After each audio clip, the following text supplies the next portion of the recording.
आता सुरू होत आहे जगातला सर्वात मोठा खटला आपकी अदालत रजत शर्मांसोबत।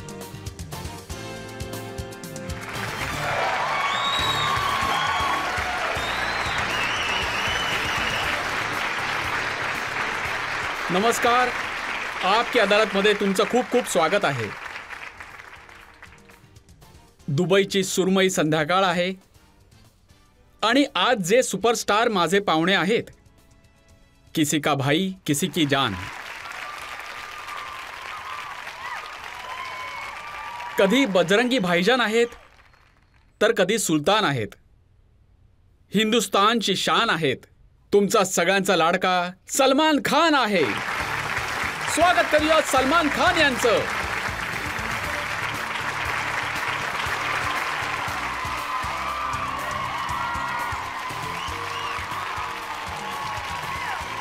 सलमान, खूप दिवसांपासून आम्ही तुम्हाला शोधत होतो।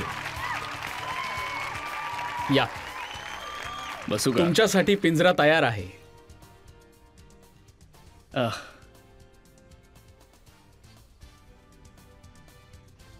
माझी याची सवय गेली आहे सर। वर्षांचं करिअर आहे सलमान, एकापेक्षा एक सुपरहिट। पण 9 वर्षांपासून मी तुम्हाला शोधत होतो। आपकी अदालत मध्ये तुम्हालाच येता येता 9 वर्ष लागली। माहित नाही तुम्ही आता काय प्रश्न विचाराल। चला तुम्ही तर विचाराल। माहित नाही मी काय उत्तर देईन। प्रॉब्लेम तुमच्या विचारण्याचा नाहीये। प्रॉब्लेम हा आहे की मी उत्तर काय देऊ। हा जो माईक आहे ना, खूपच खतरनाक आहे। आणि हे जे डोकं आहे ते त्याच्यापेक्षाही खतरनाक आहे। आपण कधी कधी काहीतरी बोलून जातो आणि आपल्याला असं वाटतं की लोकांना कळलेलं आहे, लोकांना तर समजतं, पण ते उलटं समजतं। मग त्याच्यानंतर पुन्हा एक्सप्लेनेशन देत बसावं लागतं, मग माफी मागावी लागते। तर या मग सुरू करूया आपकी अदालत मध्ये आजचा खटला। पहिला आरोप सुपरस्टार सलमान खानवर।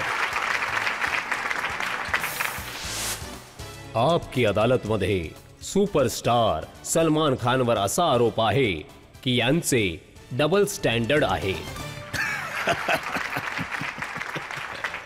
सलमान, पहिली तक्रार आली आहे किसी का भाई किसी की जानच्या सेटवरून। तुमच्या बरोबर ज्या ज्या ॲक्ट्रेसेस काम करतायत, ज्या हिरोईन आहेत, त्यांना इन्स्ट्रक्शन्स दिले जातात की जरा डिसेंट कपडे घालून यायचे आहेत, कोणाचेही नेकलाईन डीप नसावेत। हे बघा सर, इथे सगळेजण बसलेले आहेत, किती डिसेंट पद्धतीने बसलेत। जेव्हा तुम्ही एक डिसेंट पिक्चर बनवता तेव्हा सगळे जाऊन बघतात, संपूर्ण कुटुंबासोबत बघतात। तुम्ही ही फिल्म कोणी बघितली आहे का? इथे सगळ्यांनी बघितली आहे? ज्यांनी कोणी नाही बघितली त्यांनी हा शो संपल्यानंतर नक्की बघा। पण हा जो तुम्ही नियम बनवलेला आहे डिसेंट ड्रेस बाबत, सर, हे फक्त मुलींकरता आहे की तुमच्याकरता पण आहे? सर, यात काहीच डबल स्टँडर्ड नाहीये सर, काहीच डबल स्टँडर्ड अरे नाहीये। पण तुमचा शर्ट उतरवण्यामध्येच 1 मिनिट लागतो। पण शेवटी काढला जातो शर्ट सर। मला वाटतं की हे जे काही शरीर आहे, बायकांचं जे काही शरीर आहे, ते खूप मौल्यवान आहे। तर त्या जितक्या झाकलेल्या असतील, मला वाटतं तेवढंच चांगलं होईल। सलमान, बायकांचं तर ठीक आहे, पण तुम्ही तर 17 वर्षांच्या असतानाच पहिली ॲड केली होती, त्यात पण शर्ट काढलेला होता। सर, त्यामध्ये तर स्विमिंग ट्रंक्समध्ये होतो मी। त्यावेळेस सगळं ठीक होतं सर। ते आजकालची परिस्थिती थोडी एक मुलींच्या बाबतीत असं नाही आहे, हे मुलांच्या बाबतीत आहे। ज्या प्रकारे ही मुलं मुलींकडे बघतात, तुमच्या बहिणींना, तुमच्या बायकांना, तुमच्या आईंना सुद्धा, ते मला अजिबात आवडत नाही।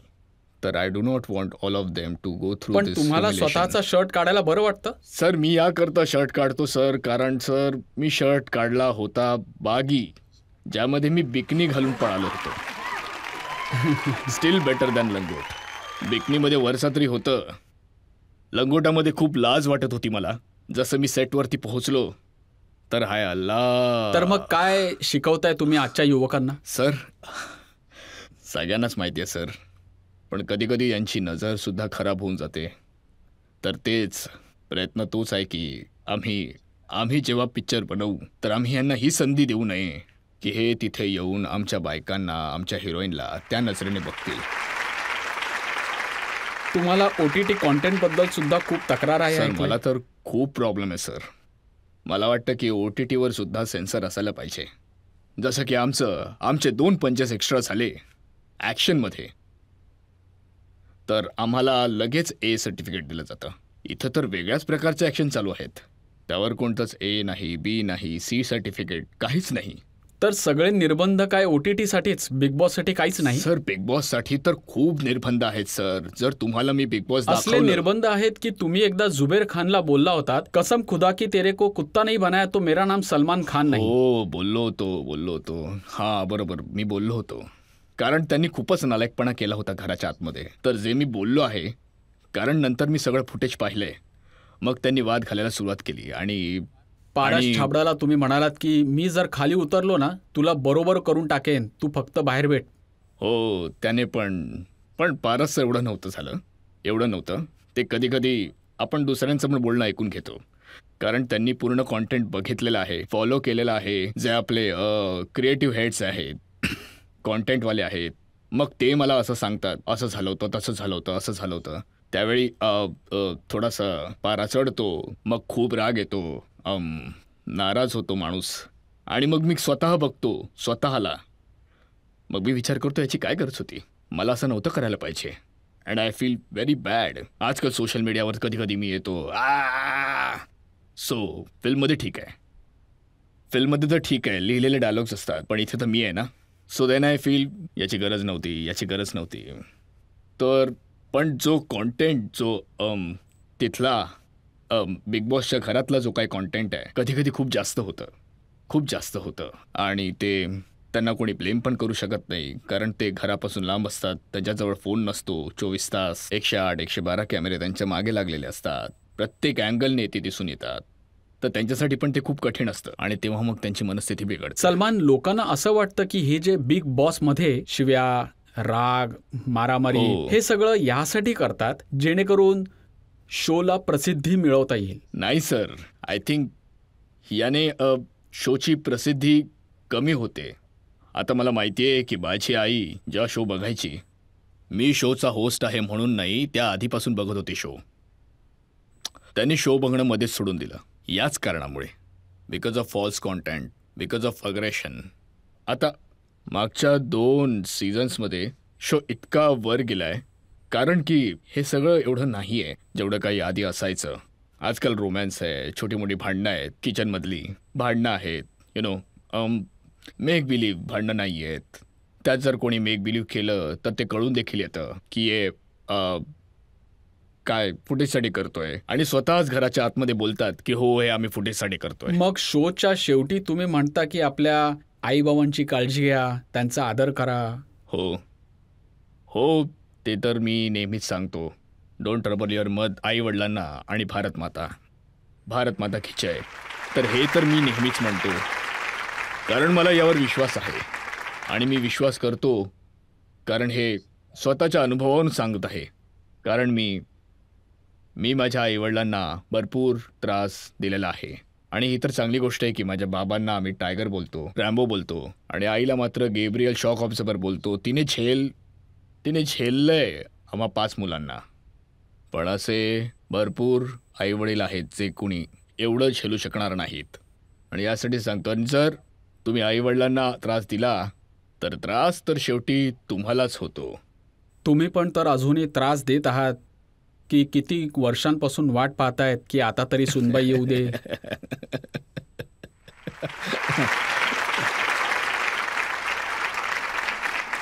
आता सर काय बोलू, तो तर plan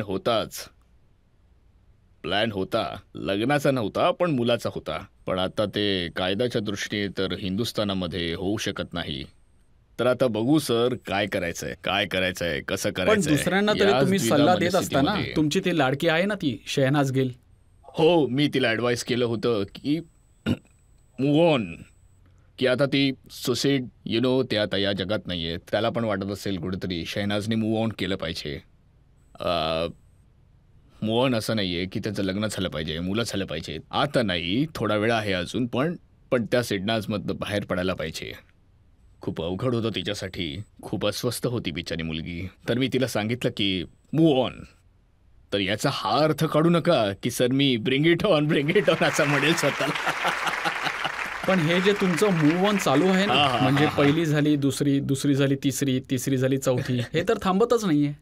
sir unlucky love sir. जेव्हा कोणी अशी येईल तेव्हा नक्कीच होईल सर.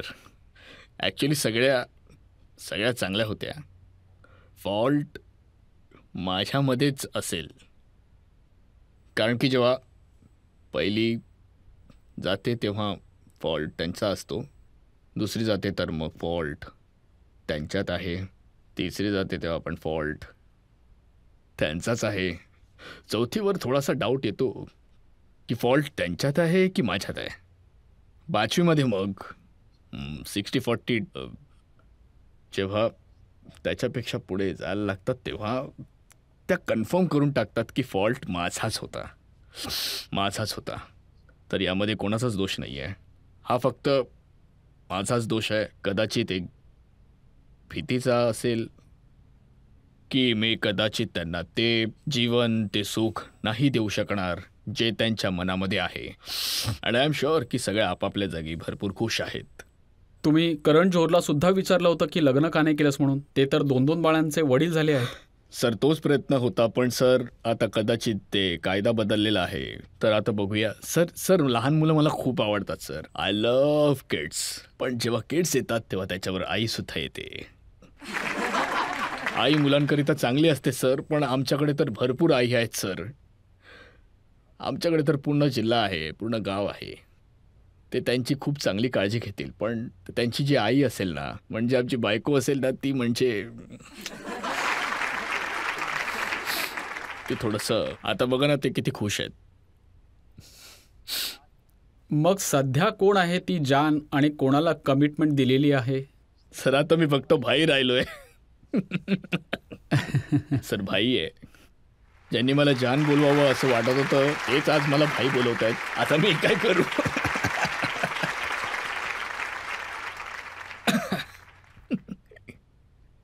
यामध्ये टाळ्या वाजवण्यासारखं काहीच नाहीये.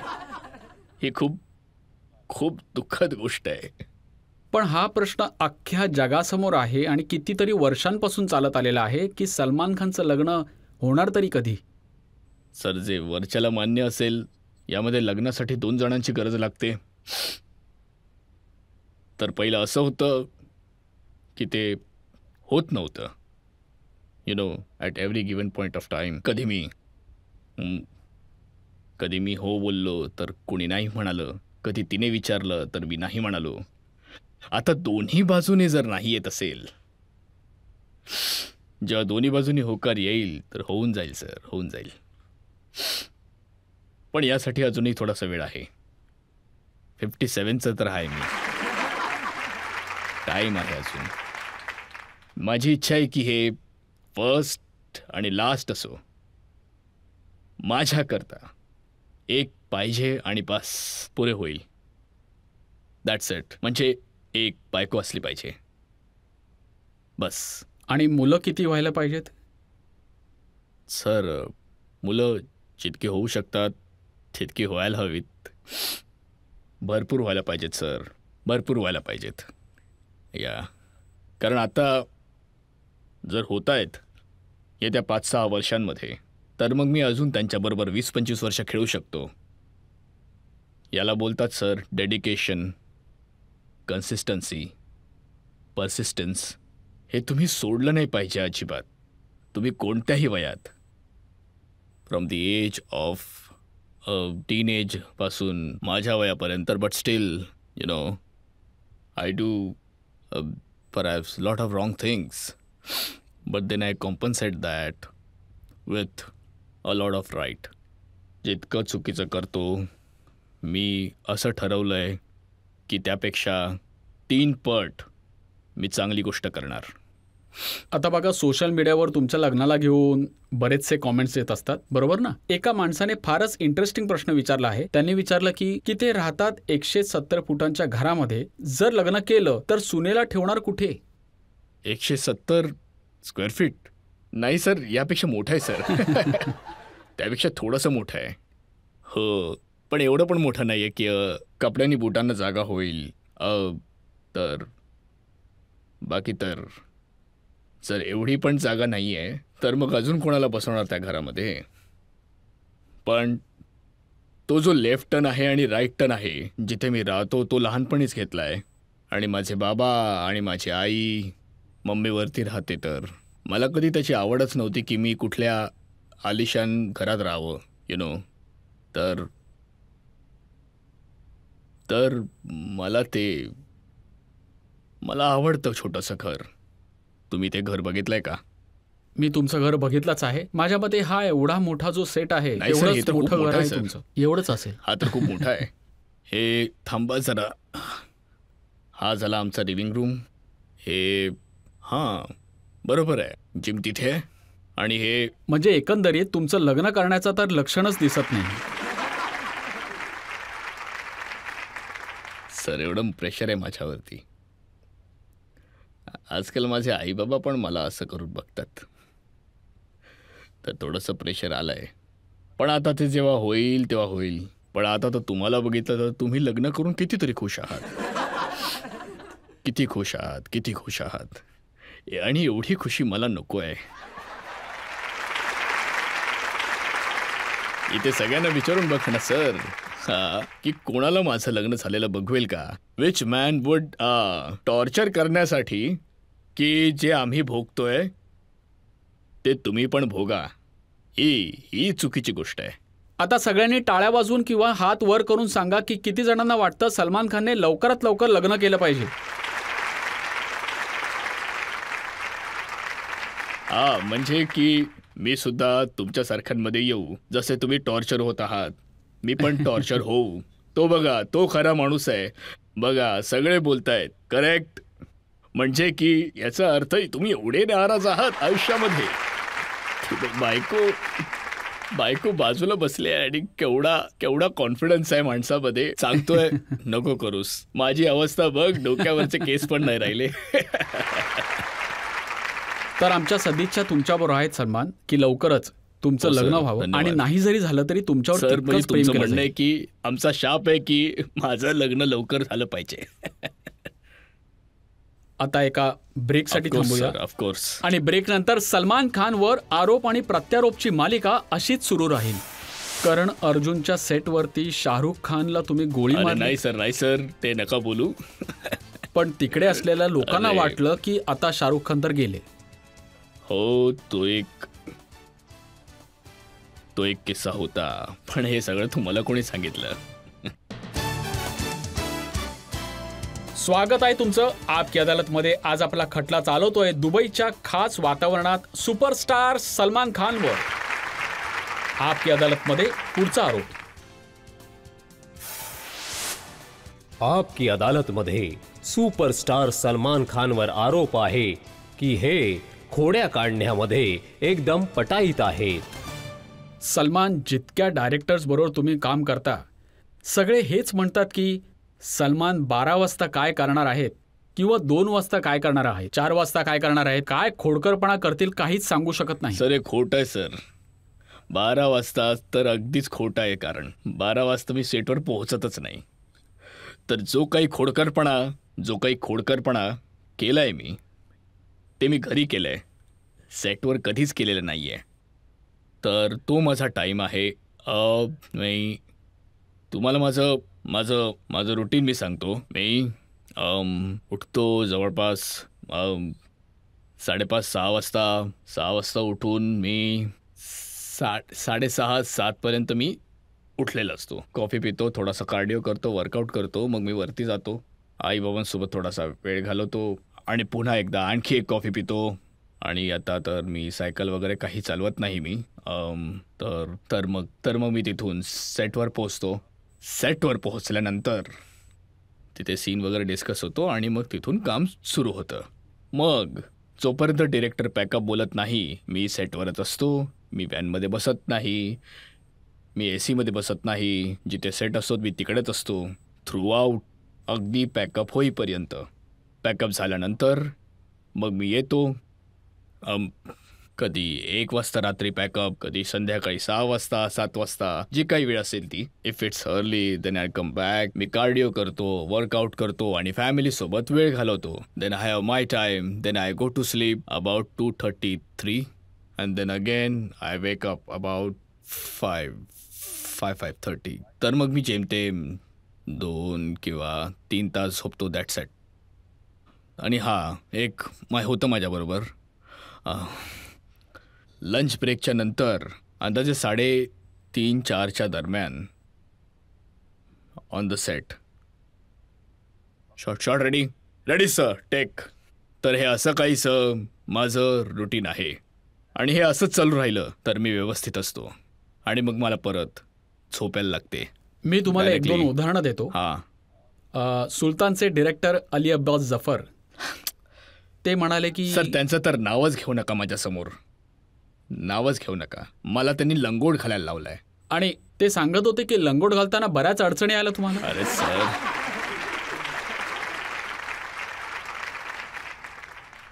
सर मी रडू लागलो. आणि ते आता त्यांचा कॉन्सेप्ट होता तो जेव्हा ते सीन ऐकवला, फिल्म ऐकवली, त्याने सांगितलं लंगोट घालावं लागेल. ठीक आहे, घालीन लंगोट. जेव्हा खरोखरचा लंगोट माझ्या समोर आला तेव्हा मी विचार केला कसा घालू मी. आणि 5,000 लोकांचं क्राऊड, ज्युनियर आर्टिस्ट, बायका आणि असेच ज्युनियर आर्टिस्ट ज्यांच्याबरोबर मैंने प्यार कियामध्ये सुद्धा काम केलं आहे. ते सगळे. आणि मग घातला मी आणि व्हॅनिटीमध्येच बसून राहिलो. हिंमतच होत नाहीये. बाहेर पडेन. मग म्हटलं चला आता जाऊनच येऊया. तर मी सरॉंग ओढलं एक लुंगीसारखं, तिथून बाहेर पडलो आणि त्या आखाड्यामध्ये.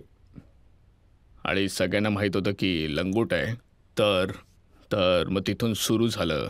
सगळ्या बायका, जितके पण ज्युनियर आर्टिस्ट आहेत, पुरुष वगैरे, निकाल दो बाय, निकाल दो. अरे यार शपथ, मी तर घाबरलो होतो. आणि शिट्या वाजतायत, कॅमेरे लावले आहेत, फोन बाहेर आलेत. मग मी अलीला बोललो बाबा माझ्याच्याने नाही होणार. आणि मी परत निघून गेलो. परत एकदा करेज, एकदम धैर्यवान होऊन बाहेर पडलो. आता जशी मी ती जी लुंगी उघडली आहे आणि तिथून ज्या रिॲक्शन आल्यात. आता पैलवान लंगोट नाही नेसणार तर काय नेसणार? हो सर, बरोबर आहेत. म्हणूनच मी घातला. आणि ते काहीच एक्सपोज करण्याच्या हेतूने नव्हतं. इंटेन्शन बिलकुलच असं नव्हतं. तो बॉडी दाखवण्यासाठी नव्हतं. तो जो पैलवान असतो, तो पैलवानाचा कॅरेक्टर दाखवत होता. आणि ते माझ्या मते खूपच छान झालं होतं. सुलतानच्या शूटिंगच्या दरम्यान जी स्कूटी तुमच्याकडे आली होती, ती स्कूटर घेऊन तुम्ही गायब झाले होते, गावात घेऊन गेले होते. हो सर, शॉटमध्ये वेळ लागत होता. आणि आम्ही लोक UPमध्ये शूट करत होतो, मोरणामध्ये करत होतो, जे दिल्लीपासून 2-3 तासाच्या अंतरावर असेल. तर टाईम लागत होता. आय थिंक तो ट्रॅक्टर उचलण्याचा शॉट होता. तो होता तर सेटिंगमध्ये वेळ चाललेला. विचार केला एका राऊंडवर जाऊया. जाता काय झालं की जागा एवढी सुंदर ना की पुढे जाताच गेलो. आणि मग मी रस्त्यामध्ये बघितलं की काही मुलं बॅग्स घेऊन, त्या जड बॅगा घेऊन, लहान मुलं ते शाळेकडे चालले होते. मग मी कुठं स्कूटर फिरवली, सगळ्यांना बसवलं आणि जिथे त्यांची शाळा होती, ते जिथे आमचं शूटिंग सुरू होतं त्याच्यापासून थोडंसं पुढे होतं. मग मी त्यांना टाटा करून सोडून दिलं. मग ते अलीला सुद्धा आवडलं म्हणून त्याने ते बहुतेक मूवीमध्ये सुद्धा टाकलंय की मी शाळेतल्या मुलांना सोडतोय. जे होतं यात काही फाजीलपणा वगैरे नव्हता. चला, मी मान्य केलं की हा काही फाजीलपणा नव्हता. पण करण अर्जुनच्या सेटवरती तुम्ही शाहरुख खानला गोळी मारली होती. नाही सर, ते नका बोलू. लोकांना तर वाटलं की शाहरुख खान तर गेले आता. हो, तो एक किस्सा होता. पण हे सगळं तुम्हाला कोणी सांगितलं? शाहरुखने. आता ते सोडा ना, कोणी सांगितलं असेल. पण तुम्ही बंदूक तर चालवली होती. हो सर. तर शूटिंगमध्ये ब्लँक गन्स असतात. तर मी आमचे ॲक्शन डिरेक्टर पिको वर्मा यांच्याकडून ब्लँक गन मागवून घेतल्या. तिथे आमची पार्टी सुरू होती तर राजस्थानी फोक डान्सर्स सगळे तिकडे आले होते. तर काही वेळानंतर मी शाहरुख खानला बोललो, मी तुला डान्सला बोलवेन, तू ये, तू नको म्हण, आणि मग मी तुला परत बोलवीन. तर एक थोडेसे वादविवाद होतील आपल्या दोघांमध्ये आणि ही जी ब्लँगन आहे त्याने चिडून मी तुला गोळी मारेन आणि मग तू खाली पडशील. आता पूर्ण इनॅक्ट झालं. शाहरुख, अरे यार डान्स करूया. सगळे राजस्थानी डान्सर्स आले, ते आपल्यासाठी परफॉर्म करतायत, आपण सुद्धा त्यांच्यासोबत डान्स करूया. तो म्हणाला नाही, मी खूप दमलो आहे. मी म्हणालो ये ना यार, कर ना थोडा डान्स. मी म्हणालो सोहेल सुद्धा तिकडेच आहे. मी परत म्हणालो 5 मिनिटानंतर, अरे ये ना शाहरुख यार. तो म्हणाला मी नाही येणार यार, बोललो ना तुला ठकलोय मी. आय सेड एवढं काय तुझं यार, चल ये ना. मी त्याचा हात धरला, त्याने माझा हात झटकला, मला धक्का मारला, मी त्याला धक्का मारला आणि आमच्यात बाचाबाची सुरू झाली आणि मी बंदूक काढून त्याला गोळी मारली. शाहरुख पण एक समोर सॉल्ट घेऊन शाहरुख पडला. आणि तिथे जितके तिथे लोक होते, I think honey aunty, Javed साहेबांची मिसेस हनी आंटी, हनी इराणी, त्या होत्या तिथे. तर त्यांनी बोलायला सुरुवात केली की मी तर ह्याला लहानपणापासून ओळखते, हा असा मुलगा नाहीये, माहित नाही ह्याला काय झालंय. मग एक निशी प्रेम करून जर्नलिस्ट होत्या तिथे, त्या बोलल्या I have always known this boy to be like this. मग एक प्रवीण भाई शाह जे काही टाइम व्हिडिओचे मालक होते, ते म्हणाले बापू अशा गोष्टींमध्ये तर आपण पण फसणार, चल आपण पटकन निघूया. अच्छा, ते 5-10 मिनिटं झाली. मी खूप चिडलो होतो, डोळे वगैरे लाल झाले होते. कोणी उठणार नाही, सगळे बसून राहा, नाही तर सगळ्यांना मारून टाकीन. त्या झोनमध्ये होतो मी. सगळे राकेशजी एकदम हात कापायला लागले राकेशजींचे, कोणी नाही उठणार, सगळे बसा. मी बोललो शाहरुखला ओठ. आता शाहरुख आणि आम्ही सगळे इतके दमलो होतो की आम्हाला शूटिंग 6 वाजता सुरू करायला लागायची आणि कडक उन्हामध्ये राजस्थानमध्ये, आय थिंक ही गोष्ट होती समोरची. तर तो शाहरुख जो खाली पडला होता, शाहरुख झोपून गेला. आता मी शाहरुखला उठवतोय, ओठ, काय ड्रामा करतोय, ओठ बोलतोय, आणि शाहरुख उठलाच नाही. आता सोहेल पॅनिक, भिकुदा पॅनिक. मग मी बंदूक चेक करायला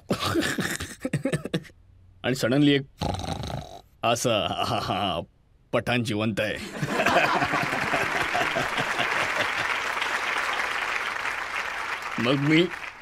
मग मी तेव्हा 3-4 वेळा फायर केली. मग सगळे हसायला लागले, काय यार काय करता तुम्ही लोक.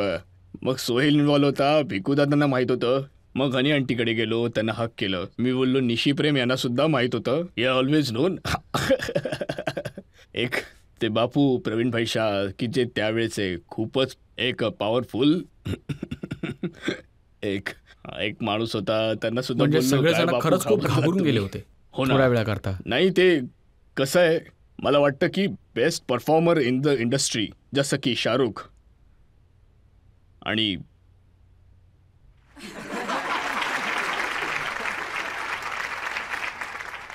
नाही बोलायची गरज नाहीये. तर तो परफॉर्मन्स जसं काही करण अर्जुनचा परफॉर्मन्स होता ऑन स्क्रीन, त्याच्यापेक्षा हे होतं, मच बेटर हे होतं. कारण सगळे त्यामध्ये कन्व्हिन्स होते, पळण्याच्या प्रयत्नात होते. त्यामुळे हा खूपच चांगला अनुभव होता. गोष्ट तुमच्या मस्तीखोर असल्याची चालली होती, तर संजय दत्त सोबत सुद्धा भरपूर मस्ती व्हायची. सर ते जे संजू बरोबर मस्ती खोडकरपणा केलाय, मी खूप साऱ्या झाल्यात, पण त्यांचा मी इथे उल्लेखही नाही करू शकत. ते खूपच वेगळं. एकदा तर खूप भडकले होते तुमच्यावर. सर ते आमच्यात एक आहे, ते माझे मोठे भाऊच आहेत. ते नेहमीच भडकतात माझ्यावर आणि ते बरोबरच आहे. आणि ते पण प्रेमसुद्धा एकमेकावर तेवढंच करतो आम्ही. जेव्हा पण ते माझ्याबद्दल काही ऐकतात, माझ्याबद्दल तर पहिला फोन त्यांचा असतो. आणि जेव्हा मला काही त्यांच्याबद्दल ऐकू येतं, मी त्यांना फोन करतो. हल्लीची एक गोष्ट आहे, ते आता खूपच वाईट वेळेमधून चालले आहेत आणि आमची नेहमीच प्रार्थना आहे की his come out of it आणि अल्लाह त्यांना मला तो किस्सा अजूनही माहिती आहे, जेव्हा तुम्ही त्यांना एक कार दिली होती. मैंने दिल तुझको दिया एक फिल्म होती आणि त्यांनी सोहेल डिरेक्ट करत होता आणि सोहेल त्यात ॲक्टिंगसुद्धा करत होता. तर सोहेलने संजूला सांगितलं की प्लीज बाबा, एक हे गेस्ट अपीरन्स आहे आणि हे कॅरेक्टर आहे, ऑफकोर्स नरेट करायची पण गरज नाही आहे, मी करतो आहे. तर पिक्चर पूर्ण झाला आणि जशी पूर्ण झाली तेव्हा संजू माझ्या घरी आली. पार्टी सुरू होती. तर त्याचवेळी माझ्याजवळ एक गाडी आली, M5 ब्रँड न्यू, आणि बाहेर विचारलं मी की तुला शूटिंग वगैरे करायचं आहे का. तर रस्त्यावरच बाहेर पार्क केली होती. तो जस्ट ते ट्रकमधून काढलं, अनलोड केली, ट्रक निघून गेला आणि गाडी रस्त्यावरच पार्क केली होती. तर मी संजूला बाहेर घेऊन गेलो आणि म्हणालो, बाबा, this is a first piece in the country and I want you to have it. He said thanks भाईजान. आणि त्याने चावी फेकून दिली समुद्रामध्ये. आणि त्या गाड्या एका चावीसोबत येतात. बँडस्टँडच्या रस्त्याच्या मध्यभागी ती गाडी पार्क आहे, आमच्या गेटच्या समोर. ना कोणी बाहेर जाऊ शकत, ना कोणी आत येऊ शकत. समुद्रामध्ये हाय टाईडच्या वेळेला त्यांनी चावी फेकली. 4 दिवस लागलेत आम्हाला ती चावी शोधून काढायला. This you trying to pay me for this. तर असं आमचं एकमेकांमध्ये कनेक्शन आहे.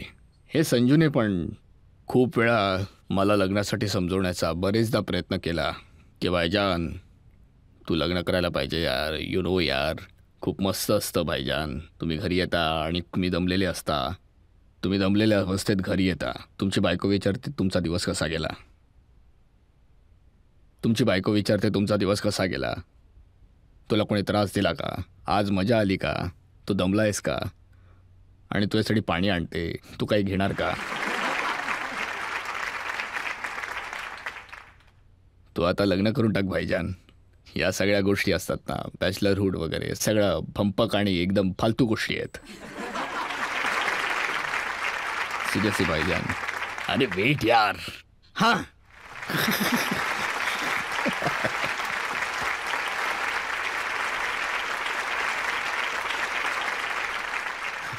सो मला लग्नासाठी गळ घालत होते. एक दिवस मला त्यांचा फोन आला, भाईजान आय एम गेटिंग मॅरिड. मी बोललो खरंच, कधी. त्याला विचारलं की आता परत लग्न करतोयस, काय झालं, कशाला. ही सेड भाईजान आय एम द थर्ड फेरा. 3रा फेरा घेताना त्यांनी मला फोन केला. त्याच्यासारखा एकच माणूस आहे. वरच्याने त्याला बनवून त्याचा साचा जो होता तो तोडून टाकला. येस, काहीतरी वेगळाच आहे तो माणूस, एकदम वेगळा आहे माणूस. आय लव्ह हिम. संजू बरोबर तर खूपच हो सर. चांगली मैत्री आहे तुमची. आमिर खानचा सुद्धा एक किस्सा ऐकला. न्यूयॉर्कमध्ये तुम्ही आणि आमिर परफॉर्म करत होते आणि काठीमुळे एका मुलीच्या डोक्याला दुखापत झाली. हो, ते आम्ही सॉफ्टवेअर्स वगैरे फेकत वगैरे असतो ना, आणि त्यांच्या हातून काठी सुटली ऑडियन्समध्ये करता करता, आणि जाऊन एका मुलीच्या कपाळावर लागलं, डोक्यावर लागलं, आणि तर रक्त व्हायला लागलं. पण आमिर खानचे खूप किस्से आहेत. आमिर खानचे खूप चांगले किस्से आहेत जे मी सांगू नाही शकत. आम्ही एक शो करत होतो चुम्मा चुम्मा, आणि चुम्मा चुम्मामध्ये मी ते लेदर जॅकेट मैंने प्यार कियावालं आणि ती जीन्स घालून मी निघालो. आणि आता यांचा कुठला तरी ॲक्ट होता, तर त्यांनी एक पठाणी घातलेली होती, तर ती पठाणी काढावी लागणार. मग त्याच्या आतमध्ये काहीतरी असणार, ते घातलेलं काढणार, आणि मग त्याच्या खाली जे असणार ते काढणार. अच्छा आमिर, हे सगळं म्हणजे खूप वेळ लागणार रे, तू स्वतःला फक्त 20-20 सेकंद दिली आहेस. आमिर गेले, मग आला त्यांचा, मग त्यांनी त्यांचं आले, जॅकेट काढलं शेरवानीचा, आणि मग त्यांनी घातली पठाणी, आणि त्या पठाणीची नाडीच बांधली जात नव्हती. जेव्हा स्टेजवर जायचं होतं ते खाली पडलं. मग जेव्हा ते परत गेले काढायला, तर पुटामधून ती पॅन्टच निघत नव्हती. मग तो ॲक्ट निघून गेला. आणि मग मला आमिर बघतोय तिथून की याची काळजी आहे. आम्ही दोघांनी एकत्र खूप चांगला वेळ घालवला आहे. आम्ही एक साऊथ आफ्रिकेचा शो करत होतो. आमिर आणि मी हल्ली म्हणजे 3-4 दिवसांपूर्वीच बोलत होतो की 2 साऊथ आफ्रिकेच्या शोमध्ये होते, आपले 2 प्रमोटिव्स होते, गोराबाई आणि छोटा भाई. साऊथ आफ्रिकामध्ये डर्बनमध्ये शो होता. तर पहिल्या दिवशी पाऊस पडला, दुसऱ्या दिवशी पाऊस पडला. मी बोललो की जी एक माणसं असतात काही cannot afford to come and see this ना, let's do a charity show for them.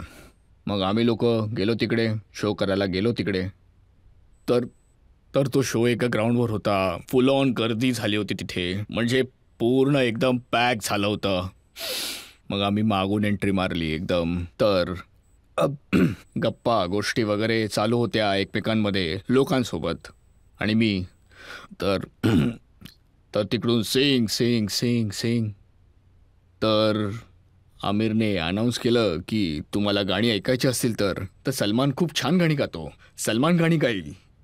आणि मग मी बोललो की अरे तू वेडायस का एवढ्या सगळ्या लोकांच्या समोर. आणि मी नो सिंग सलमान सलमान सलमान. मग मी म्हणालो की मी तर अडकलो इथे. तर मी जो सिंगर होता तिकडचा, मी त्याला म्हणालो की ड्यू नो दिस सॉन्ग, जिये तो जिये, या आय नो दिस सॉन्ग, जिये तो जिये कैसे. मग मी त्याला म्हणालो विंगेच्या मागे जा आणि गाणं गायला सुरुवात कर. तर आय सेड ओके, आम्ही रिक्वेस्ट केली आहे, तुम्ही सगळे बोलताय, मी गाणं गातो, तुम्हाला जिये तो जिये माहिती आहे का. म्युझिशियन्सला विचारलं, त्यांनी वाजवायला सुरुवात केली. तिथून तो गातोय जिये तो जिये कैसे, तो गातोय आणि मी लिपसिंग करतोय, फक्त लिपसिंग करतोय मी. आणि आमिर माझ्याकडे बघायला लागला की कसला मस्त गातो यार. मी तर याला फसवण्याच्या विचारात होतो आणि एवढा मस्त गातो. मी गाणं संपवलं फुल लिपसिंगमध्ये. मी गेलो त्याला थँक्यू बोलो. मी बोलो आता आमिर खान तुम्हा सर्वांसाठी गाणं गाणार आहेत. आमिर खान तुमच्यासाठी गाणं गाणार आहेत. आमिर. मग आमिर सुरू झाले आणि मी म्हणालो सिंपल गाणं आहे, पापा कहते हैं. ते म्हणाले हो सुरू करा. येतंय. त्यांनी चालू केलं, आमिरने स्टार्ट केलं पापा कहते हैं, इथून स्टार्ट केलं. आणि आमिर माझ्याकडे बघतो. आणि मग आमिरला जॉईन झालो आम्ही. ते गाणं मग आम्ही दोघांनी गायलं. We got fans. चांगल्या लोकांबरोबर कामं केली आहेत मी, मोठ्या मोठ्या माणसांसोबत, मोठ्या प्रोड्युसरसोबत, ग्रेट डिरेक्टरसोबत, खूप साऱ्या आर्टिस्ट, हिरो हिरोईन्स, आणि जास्तीत जास्त सगळ्यांसोबत माझं जमलं आहे. आणि ज्यांच्यासोबत नाही जमलं आहे ते तर नाही जमलं आहे, त्याच्यासोबत पिक्चर वगैरे पण नाही केले. पण जर असं काही आहे ज्यावर माझा विश्वास आहे की जर कुठली चांगली गोष्ट, चांगली स्क्रिप्ट येते तुमच्याकडे and you don't get along with that person whoever is going to be with you, you can not throw that person out. तुम्ही त्याला त्या पिक्चरमधून बाहेर नका काढू. तुम्ही स्वतः बाहेर पडा, स्वतः बॅकआउट व्हा. नेवर टेक समबडीज रोजी ऑफ हिम. तुम्ही स्वतः बॅकआउट व्हा. जर इतकं जास्त आवडत असेल तुम्हाला ते की तुम्ही बाहेर नाही पडू शकत त्यातून, then you make sure that everything is okay between you guys who we don't like. Salman, यात काहीच शंका नाही आहे की तुम्ही खूप काम केलंय, खूप चांगले रोल केलेत, लोकांनी पण खूप प्रेम दिलंय. पण जेव्हा जेव्हा अवॉर्डची गोष्ट येते तेव्हा मात्र तुम्ही तिथे मागे राहता. आणि ही गोष्ट अगदी पहिल्या फिल्मपासून सुरू आहे. मला माहीत नाही, हे माझं पर्सनल व्ह्यू आहे. मला काहीच प्रॉब्लेम नाही आहे people going for award functions. मला तर पाहिजे, मला तर हवं आहे की तुम्ही अवॉर्ड घ्यायला जावं तुम्ही सगळ्यांनीच. जेव्हा तुम्ही अवॉर्ड घ्यायला जाल तरच तुम्ही परफॉर्म करू शकेन, मी होस्ट करू शकेन.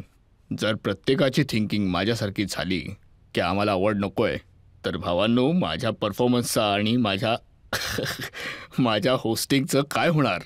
तर माझी नम्र विनंती आहे की सगळ्यांनी खूप चांगलं काम करा आणि सगळे या अवॉर्ड फंक्शनमध्ये या आणि या अवॉर्ड फंक्शन्सला खूप मोठं करा आणि मला तिकडे होस्ट करताना, परफॉर्म करताना बघत राहा.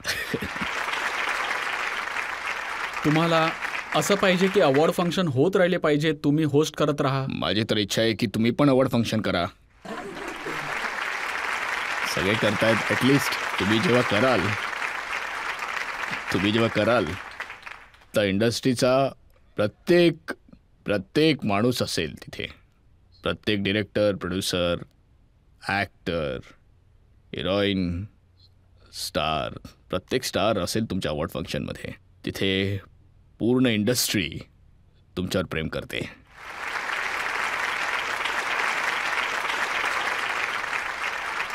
प्रेम करते. मला वाटतं की आता वेळ अरे झाली एका नाही सर, ब्रेकची. तुम्ही आता लाजताय थोडे. आणि I love you. Thank you Salman. आणि हे परत बोलीन आय लव्ह यू, कारण खूप काळ लोटलाय कोणाला तरी आय लव्ह यू बोलून.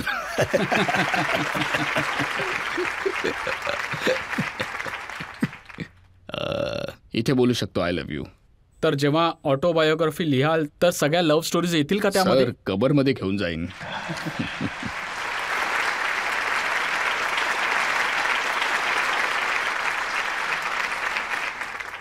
अजून एका ब्रेकसाठी थांबूया आणि ब्रेक नंतर सलमान खानवर आरोप आणि प्रत्यारोप सुरूच राहतील. सलमान, असं ऐकण्यात आलंय की तुम्ही आता खूप वैतागलेले आहात. Y+ सिक्युरिटी आहे, प्रत्येक वेळी पोलीस बरोबर आहेत, आता कुठलीच गोष्ट तुम्ही करू शकणार नाहीत. सर, इनसिक्युरिटीपेक्षा सिक्युरिटी चांगली आहे.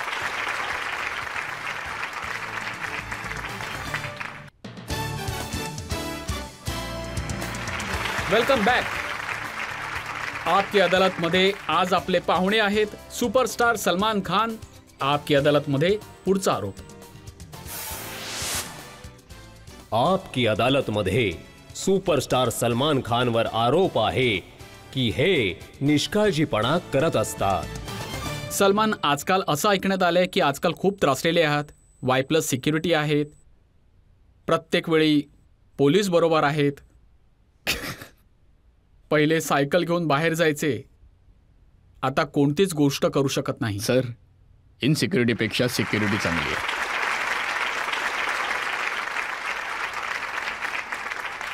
आहे ते आता. हो सर, सिक्युरिटी तर आहे. आणि म्हणजे असं तर नाहीये ना की जंगलातला वाघ होता, आता पिंजऱ्यात बंद आहे. हा सर, ते पहिल्यासारखं असं सायकल चालवणं, कुठे पण एकट्याने फिरायचं, ते आता नाही होत सर. पण त्याहून पण जास्त मला प्रॉब्लेम आहे की की जेव्हा मी ट्रॅफिकमध्ये असतो, इतकी सगळी सिक्युरिटी, गाड्या, इनकन्व्हिन्स टू अदर पीपल, मग त्यांचे लुक पण येतात की अच्छा बेटा आता मोठा स्टार झाला, तर तो एक लुक पण येतो, इनकन्व्हिनियन्स पण होतो लोकांना. बिचारे फॅन्स, काही धमक्या वगैरे आहेत, म्हणूनच हे सगळं सिक्युरिटी वगैरे आहे. आणि ते पण सलमान, ह्या धमक्या तर सिरियस आहेत. हो सर. तर ज्या धमक्या आहेत त्या देशामधून सुद्धा आहेत आणि देशाच्या बाहेर सुद्धा आहेत. हो. आणि मी स्वतः त्याला पारखलं देखील. हे ज्या सिक्युरिटी तुम्हाला मिळाली आहे ती अशा करता मिळाली की कारण खरंच या सिरियस धमक्या आहेत, पण तुम्ही त्यांना सिरियसली घेत नाही. सर, ज्या ज्या गोष्टी मला करायला सांगितल्या आहेत त्या गोष्टी मी करतोय सर. आता आय नो की माझ्या पिक्चरमध्ये किसी का भाई किसी की जानमध्ये एक डायलॉगच आहे, that they have to be lucky 100 times, I have to be lucky once. तर ते तर आहेतच. तर आता मला फक्त सावध राहायचं आहे. पण तरी देखील तुम्ही शूटिंग पण करताय, अवॉर्ड फंक्शनला सुद्धा जाताय, ईदची पार्टी सुद्धा करताय, इफ्तारमध्ये पण जाताय. सर, ते पूर्ण सिक्युरिटीसोबत जातो आहे मी सर. पूर्ण सिक्युरिटीसोबत. जसं मी आता इथे आहे, इथे कुठल्याच गोष्टीची गरज नाही आहे, तर इथे तर एकदम सेफ आहे. इंडियामध्ये थोडंसं आहे प्रॉब्लेम, बट मला माहिती आहे की जे होणार आहे ते तर होणारच आहे, किती पण प्रयत्न केला तरी. आणि माझा विश्वास आहे की तो वर बसला आहे आपल्यासाठी. हो, पण याचा अर्थ असा नाही आहे की तो आहे म्हणून मी कसाही कुठेही बाहेर फिरायला लागेन वगैरे. असं आता काही पहिलं नाही. कसं होतं की शेरा तुमच्यासोबत असल्यामुळे तुमचं काम होऊन जायचं. आता भरपूर सारे शेरा आलेत माझ्याकडे. भरपूर सारे आलेत. एवढ्या सगळ्या बंदुका चालतात एकत्र. मलाच कधीतरी भीती वाटते.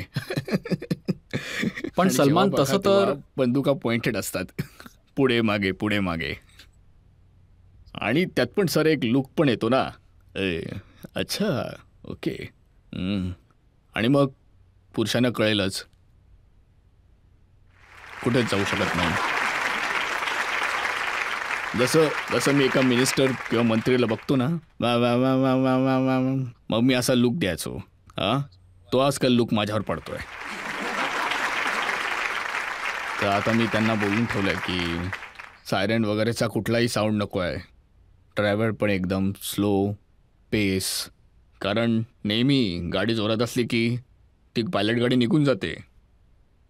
ज्या गाडीमध्ये आपण बसतो ना, आपण निघून जातो. त्या ज्याच्याकडून धमक्या येतात ना, तो पण काही नाही करणार. आपणच आपलं काम करून टाकू. त्यामुळे ड्रायव्हरला व्यवस्थित गाडी चालवायला सांगतो. पण ह्या ज्या काही धमक्या आल्या आहेत याच्या मागे 20 वर्षांपूर्वीची गोष्ट आहे. ब्लॅक बकच्या केसची गोष्ट. सर मला नाही माहीत सर हे काय आहे. मला खरंच माहीत नाही आहे सर. मला खरंच माहीत नाही. आपली न्यायव्यवस्था जी आहे ना सर, ती एकदम सक्षम आहे. ती ठरवेल काय करायचं ते. आपल्या न्यायाधीश ठरवतील. जे पण काही येईल ते आपण बघू कसं काय. Sir bring it on, bring it on. मी तुमच्या या गोष्टीसाठी तुमचा आदर व्यक्त करतो की ही गोष्ट कोर्टात आहे आणि जे काही होईल ती आपली न्यायव्यवस्था ठरवेल. आणि आम्हाला खात्री आहे की तुम्ही नक्की सुटाल, आप की अदालतमधून पण आणि त्या कोर्टातून सुद्धा. पण सलमान खान हे एक असं काहीतरी मॅग्नेट आहे की फिल्म इंडस्ट्रीमध्ये काही पण झालं, कोणाची बदनामी असेल किंवा कोणी या जगातून जरी गेलं तरी त्याचं खापर सलमानवरच लागतं. मग म्हटलं जातं की सलमानने इंडस्ट्रीमधून काढून टाकलं आणि काम करून दिलं नाही. सर मी स्वतः इंडस्ट्रीशी निगडीत नाही आहे. मी स्वतः इंडस्ट्रीमध्ये ज्यांच्यासोबत काम करतो त्यांच्याचसोबत काम करतो आहे. शूटिंग्सवर गप्पा गोष्टी करतो, घरी येतो आणि मग मी आहे आणि माझी फॅमिली आहे. तर याचा अर्थ असा नाही की मी इंडस्ट्रीमध्ये एकदम स्ट्रेट आउट, म्हणजे की रोज पार्ट्या चालू आहेत, रोज गेट टुगेदर सुरू आहेत आणि इंडस्ट्रीमधले भरपूर लोक माझे मित्र आहेत. जसे काही लहानपणापासून जे आहेत ते आहेत, काही सिनियर्स आहेत. पण इम्प्रेशन तरी असंच आहे की फिल्म इंडस्ट्रीमध्ये काम करायचं असेल तर सलमानला सेट करा. सर मी अजून स्वतःला नीट सेट नाही करू शकलो आहे. एवढ्या वर्षानंतर आदी चोपडाने काम करायला सुरुवात केली आहे. आत्ता करण जोहरचा कॉल आला होता की एक फिल्म आहे. तर यांच्यासारखे मोठे प्रोड्युसर्स डिरेक्टर्स आहेत. तर त्यांनासुद्धा म्हणजे मलासुद्धा त्यांच्यासोबत काम करायचं आहे. हे आता अगदी अलीकडे सुरू झालं आहे. म्हणजे बघा 8-10 वर्ष अगोदर. पण या अगोदर मला कोणी हातच लावू शकत नव्हतं. तर म्हणूनच जे माझे जे आधीचे प्रोड्युसर्स आहेत, जसे की बॉबी केंट आहेत, ज्यांनी कुर्बान बनवली माझ्यासोबत, शादी करके फस गया ती बनवली माझ्यासोबत. मग 3-4 फिल्म्स अजून आहेत, जसे मिस्टर श्याम बजाज आहेत. ते अजूनपर्यंत माझे चांगले मित्र आहेत. कारण मला माहिती आहे की जेव्हा खाली जाण्याची वेळ होते ना, तर हीच माणसं माझ्याबरोबरने उभी राहतील. पण इम्प्रेशन तरी असंच आहे की जर सलमान कोणावर नाराज झाला तर त्याच्या इंडस्ट्रीमध्ये टिकणं मुश्किल आहे. नाही सर, ते नाराज होण्यासारखं वगैरे माझ्यात वृत्तीच नाही आहे. ते नसतं का, लोक पिऊन बडबडतात की मी याला नाही सोडणार, की मी त्याला नाही सोडणार. पण जर मी घेतलेली असेल तर मी तो सोडून दे यार, जाऊ दे यार. I don't have that vindictive bone in my body. I don't have that at all की मी ह्याला नाही सोडणार, मी तुला कधीच नाही सोडणार. सो ते नाही अजिबात. ते येत असतं कधी कधी यार. अच्छा देन काय यार, आयुष्य too long for this animosity. Go. हे म्हणजे this was that journey. This is meant to be enough. कशाला उगाच डोकं फिरवण्यासारखी कामं करायचं किंवा तुम्ही अँड आय डोंट. नाही, तुमचं अगदी बरोबर आहे. मागच्या काही दिवसात आम्ही बघितलं की पठाण हिट करण्यासाठी सलमानने खूप. बिलकुल नाही सर. हे क्रेडिट शाहरुख खानकडून कोणी घेऊ नाही शकत, आदी चोपडाकडून कोणी घेऊ नाही शकत. बिलकुल पण नाही. शाहरुखने खूप छान काम केलंय. हे सगळे फॅन्स शाहरुखची फिल्म बघण्यासाठी आसुसलेले होते. योग्य वेळेवर योग्य संधी घेऊन आणि योग्य फिल्म आली. आणि शाहरुख, मला वाटतं या फिल्ममुळे हिंदी फिल्म इंडस्ट्रीत इतिहास लिहिला गेला आहे. हो ना? अक्षय कुमारची सेल्फी रिलीज होणार होती तेव्हा तुम्ही त्याच्याबरोबर एक व्हिडिओ केलात. हो. कंगनाची फिल्म सुद्धा तुम्ही प्रमोट केली होती. हो हो सर, ते इंडस्ट्री बोलतात की डिवायडेड आहे. ते मला नाही वाटत की विभागलेली आहे. लोकांची मतं आहे, लोकांमध्ये ग्रुप्स आहेत, लोकांमध्ये मैत्री पण आहे. पण जेव्हा इंडस्ट्रीला त्रास होतो तेव्हा सगळे एकत्र येतात. आता करण जोहर सोबत फिल्म करणार? हो, करणार आहे. नक्कीच मी करणार आहे. म्हणजे मी ऑलरेडी एक फिल्म खूप केली आहे. वर्षांपूर्वी तुम्ही कुछ कुछ होता साठी त्यांच्यासाठी सपोर्टिव्ह ॲक्टर म्हणून काम केलं होतं. हो, केलं होतं. तर ते असं झालं होतं की ते बहुतेक करून सैफ अली खान, चंद्रचूडजी यांनी सगळ्यांनी रोल करण्यासाठी अगदीच नकार दिला होता. तर ती माझी बहीण अल्विरा आणि त्यांची चांगली मैत्री आहे. तर त्यांनी अल्विराला सांगितलं माझ्याशी बोलायला. अल्विरा म्हणाली you must do that film. ते मला स्क्रिप्ट ऐकवायला आले. त्यांनी मला फर्स्ट हाफ ऐकवला, पण मी फर्स्ट हाफमध्ये नव्हतोच. मी म्हणालो कशाला वेळ फुकट घालवतो, I am doing that film. तू माझ्या बहिणीचा मित्र आहेस ना, तर मी ही फिल्म करतोय, डोंट वरी. पण ते सगळीकडे सांगत राहतात की मला खूप भीती वाटते वगैरे. तुमच्या पहिल्या पिक्चरमध्ये मी तुमच्या सोबत काम केलं आहे, मग आता घाबरायची काय गरज आहे. आणि असं पण ऐकण्यात आलं आहे की टायगर 3 मध्ये शाहरुख सुद्धा असणार आहेत तुमच्याबरोबर. हे सरप्राईज आहे. तर अजून एक ब्रेक घेऊया हो, सर. सर. या सरप्राईजची उत्सुकता आहे. Yes, sir. आणि ब्रेक नंतर आपकी अदालतमध्ये सलमान खानवर आरोप आणि प्रत्यारोप सुरूच राहतील. आणि मी तुमच्यासोबत हा केक कापणारच आहे इंडिया टीव्हीला दुबई लीगमध्ये लॉन्च केल्याबद्दल. हां, थँक्यू.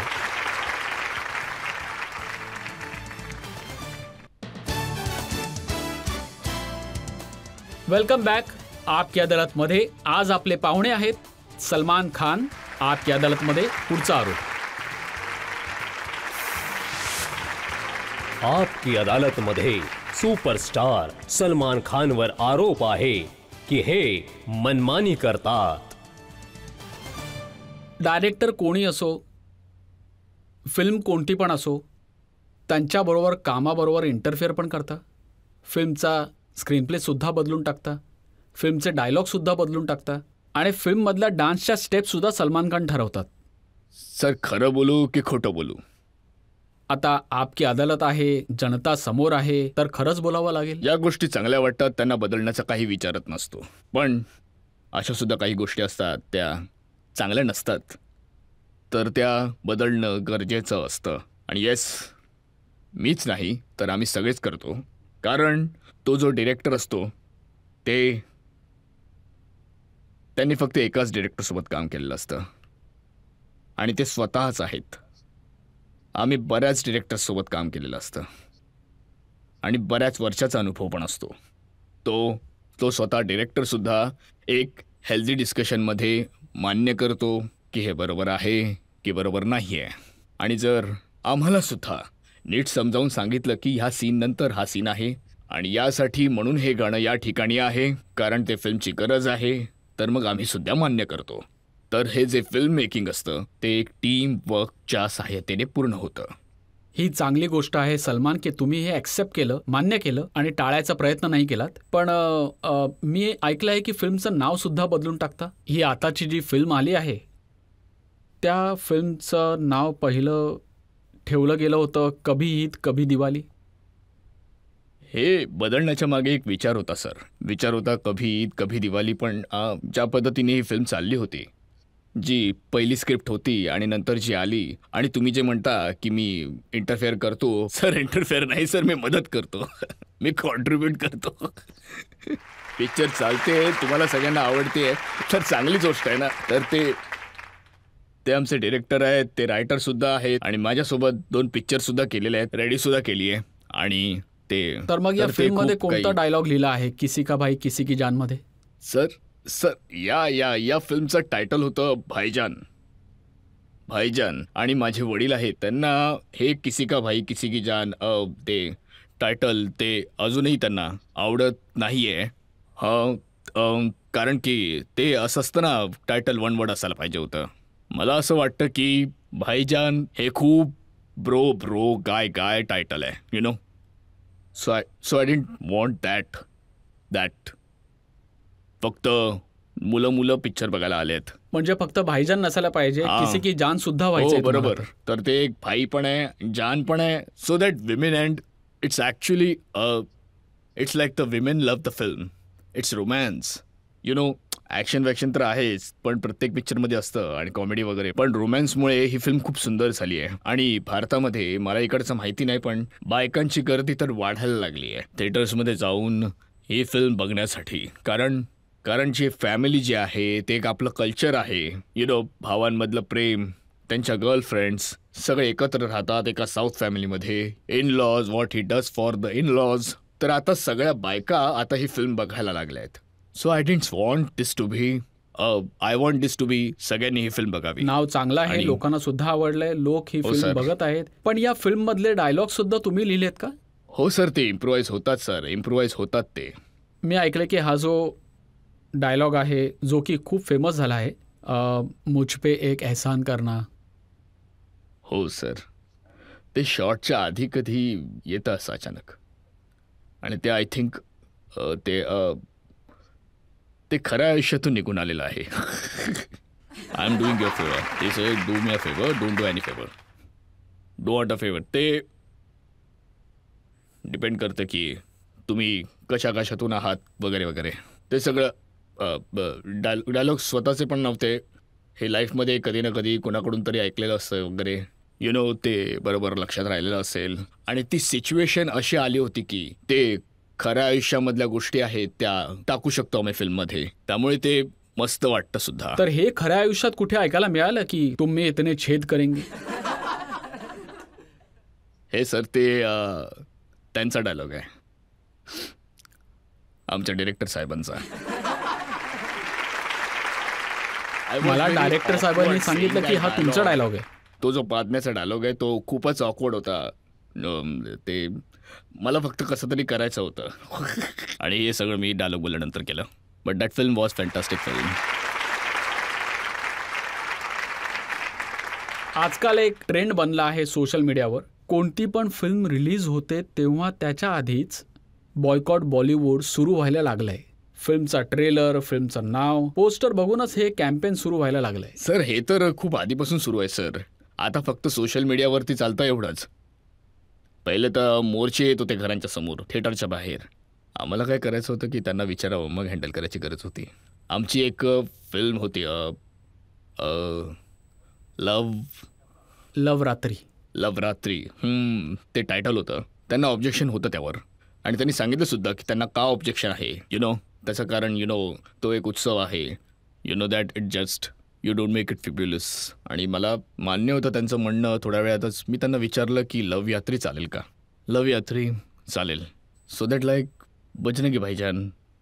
सो मला एकदम प्रेमाने सांगितलं सेन्सर बोर्डवाल्यांनी पण, या रे बजरंगी भाईजानसुद्धा चेंज करून टाका.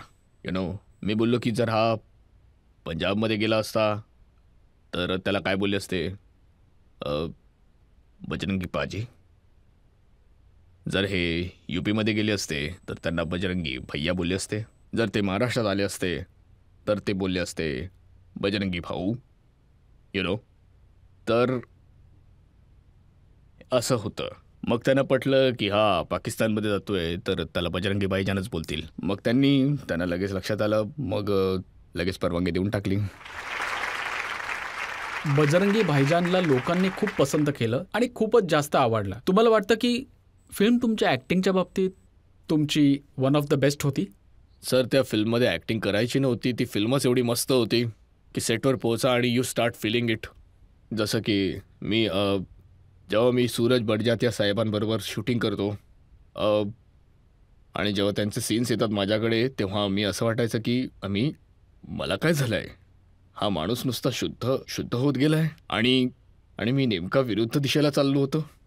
यु नो, मला तसं काही वाटत नाही आहे की मी खूप चांगला आहे. आणि मग हँगिंग आउट ते सूरज बडजात्या काही वेळा करता, मग ते एक क्लीनअप सुरू व्हायला लागतं. आणि मग त्यानंतर आफ्टर खूप वेळानंतर आय डिड प्रेम रतन धन पायो. त्यासाठी मला वेळ लागला त्या फिल्ममध्ये. असं वाटायला लागलं की मी चांगुलपणा दाखवण्याची फ्रॉड ॲक्टिंग व्हायला लागली आहे. माझ्यातला इनोसन्स गेल्यासारखा वाटतो आहे. मग त्यांच्याबरोबर थोडा वेळ घालवायचा, त्यांचं बोलणं ऐकायचं, कारण ते तसेच आहेत. ही जस्ट ग्रोन 1000 टाइम्स, 1000 फोल्ड्स. तसं की ही फिल्म बजरंगी भाईजान, मी फक्त बजरंगी भाईजानच्या क्लायमॅक्सचा विचार केला, जो की कबीर आणि मी विचार केला आणि आम्ही विसरून गेलो. And Rajamouli also pointed out to his father mister Vijendra Prasad की तो visual was not suppose to be of Nawazuddin Siddiqui. That last visual of that Munni going to the mother should have been Pawan's, should have been mine. त्याचं कारण असं की मी सोडून येणार आणि मग शेवटी नवाजुद्दीनला सांगतो की जा तू सोडून ये. आता ते असं असायला पाहिजे होतं त्या फिल्ममध्ये. अरे पिक्चर तर खूप मोठी हिट आहे, you know, I just feel that ते जर आलं असतं त्या फिल्ममध्ये तर ती फिल्म अजून चांगली झाली असती. कारण ते इमोशन, कारण जेव्हा तो बघतो तिची आई आणि ती मुलगी जेव्हा एकत्र येतात मग त्याला गोळी लागते, तेव्हा तो एक खूप मस्त सीन झाला असता. तर ह्या काही फिल्म्स होत्या ज्यामध्ये तुमची मनमानी नाही चालली?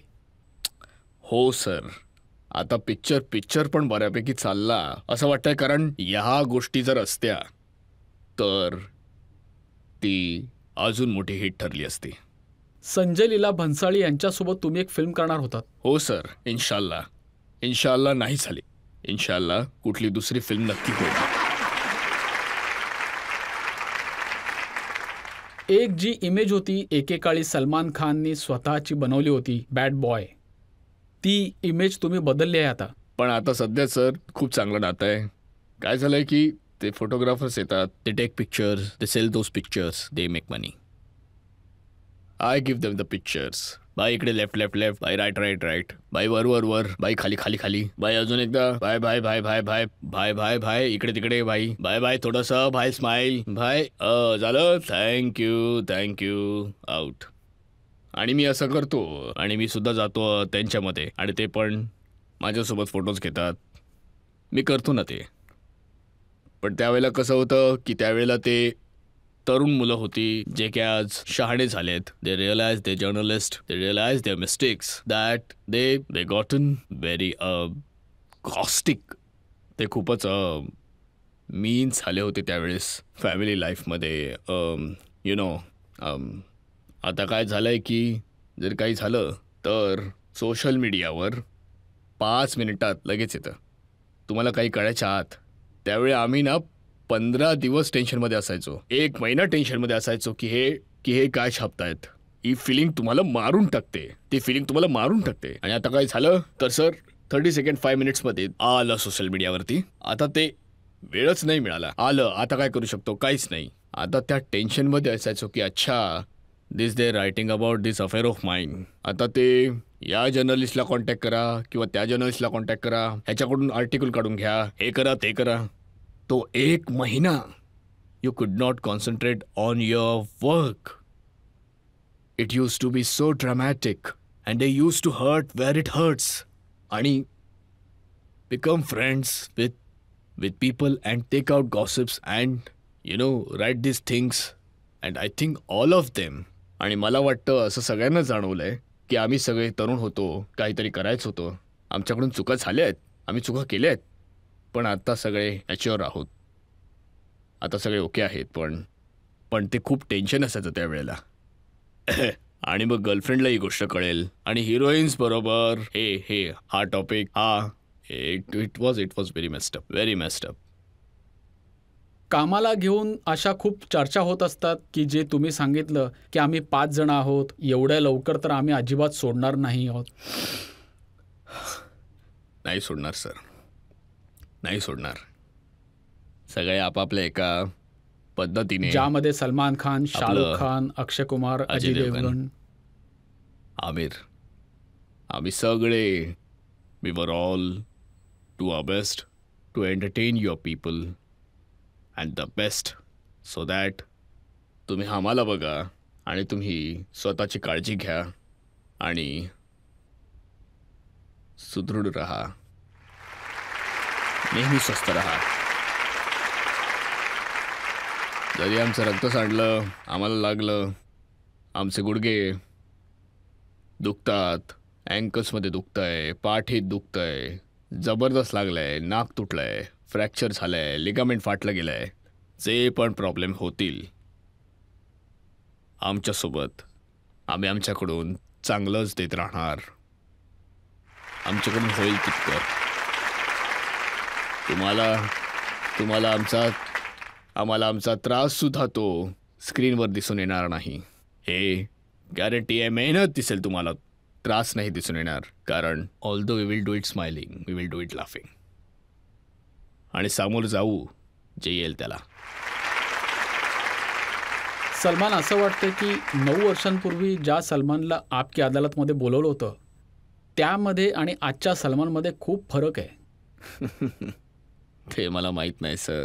तुम्ही प्रश्नच इतके चांगले विचारले. तर आता यावर्षी एक युद्ध असेल स्वतःसोबत, आणि माफीसुद्धा मागायची आहे स्वतःची. ज्या ज्या चुका मी केल्या आहेत, ज्या तुम्ही स्वतः केलेल्या चुकांची जेव्हा माफी मागता आणि स्वतः एका युद्ध आणि एका संघर्षातून जात असता, तेव्हा बाहेर खूप कमी वेळा क्षमा मागावी लागते. आणि एवढंच सांगणं आहे की तुम्ही स्वतःला एक सुधारित व्यक्ती म्हणून बघायला लागा. आणि तेच तर मी एवढ्या वर्षापासून करण्याचा प्रयत्न करतोय. बऱ्याच वर्षापासून प्रत्येक चुकीची गोष्ट कमी करा आणि चांगल्या गोष्टीला वाढवण्याचा प्रयत्न करा. सलमान, तुम्ही खूप छान उत्तरं दिलीत. तरी पण मी गिल्टी आहे. Thank you very much. थँक्यू. तुम्ही सगळे मस्त आहात. थँक्यू. सलमान, एक अनाउन्समेंट मी UAE मधल्या लोकांसाठी करू इच्छितो. नक्कीच. सलमान खानचा आजचा शो आपण दुबईमध्ये केला. हा ज्या दिवशी प्रसारित होईल त्या दिवसापासून तुम्ही इंडिया टीव्हीला UAE मध्ये सुद्धा बघू शकता. अरे वा. सलमानच्या शोनी आम्ही सुरुवात करतोय. एटिसलाट आणि DU वर तुम्ही इंडिया टीव्ही बघू शकता. हा जो तुम्ही आम्हाला जे प्रेम दिलं आहे त्याचं आम्ही हे ऋण चुकवतोय. खूप खूप धन्यवाद तुमचे. Thank you very much. That's good news. या, तर हे लॉन्च आहे इंडिया टीव्हीचं UAE मध्ये. And thank you very much Salman for doing this. Thank you Sharmaji. मला खूप आनंद होतोय की एक लॉन्च आहे आणि मी पहिल्या एपिसोडमध्ये आहे आणि मी तुमच्यासोबत हा केक कापणारच आहे इंडिया टीव्हीला दुबई लीगमध्ये लॉन्च केल्याबद्दल. हां, थँक्यू. आता मी तुम्हाला यातला एक, माहीत नाही तुम्हाला किती शुगर चालेल ते, पण थोडंसं तर नक्कीच चालेल.